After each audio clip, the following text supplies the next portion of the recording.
अधिक कोण, न्यून कोण, संपूर्ण कोण, समकोण, ऋजु कोण, इतना बताया था।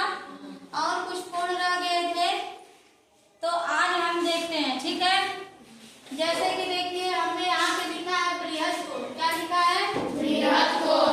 बृहद कोण का दूसरा नाम है प्रतिवर्ती कोण। जैसे कि विराट का नाम हो गया विराट और हम इसको कोहली कोहली बुलाते हैं, तो ऐसा तो है नहीं कि दो लड़का हो गया, है तो एक ही नाम।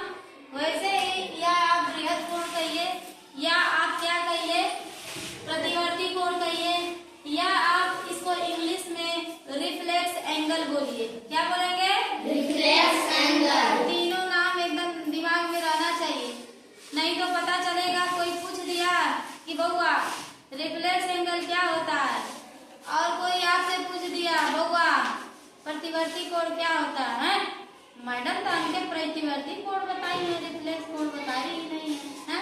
ऐसा नहीं होना चाहिए, तीनों नाम याद होना चाहिए और तीनों की परिभाषा एक ही है। अब देखिए कि बृहद कोण किसे कहते हैं। बृहद कोण की परिभाषा होती है वह कोण जिसका मान 180 डिग्री से अधिक हो और 360 डिग्री से कम हो। ध्यान दीजिए विद्यार्थी, बृहद कोण की परिभाषा हम बताए हैं कि वह कोण जिसका मान 180 डिग्री से क्या होना चाहिए? अधिक, और 360 डिग्री से कम हो, उसे हम बृहद कोण या प्रतिवर्ती कोण कहते हैं। जैसे कि देख लीजिए तो एक हमने यहाँ पे डायग्राम बनाया है, देख रहे हैं कि नहीं? हाँ? अब एक चीज और ध्यान दीजिए, ये जो होता है इसे हम भुजा कहते हैं। क्या कहते हैं बच्चों? हाँ, भुजना नहीं है। अब ये बताइए ये बाहर से कोण बन रहा है ना, तो बाहर से कोण बन रहा है तो जाहिर सी बात है कि यह जो है 180 डिग्री से क्या है? ज्यादा। ज्यादा देखने में ही लग जा रहा है। अब यह जितने का भी कोण हो मैंने अंदाजे बना दिया है, ठीक है, लेकिन यह 360 डिग्री है नहीं। जब इसको मिला देंगे तब यह पूरा क्या हो जाएगा? 360 डिग्री।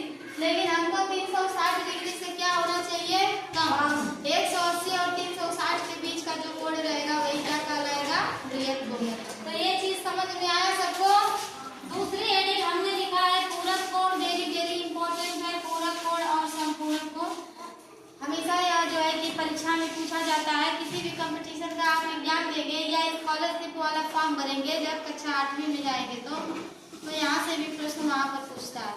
सवाल कैसे पूछता है देखिए।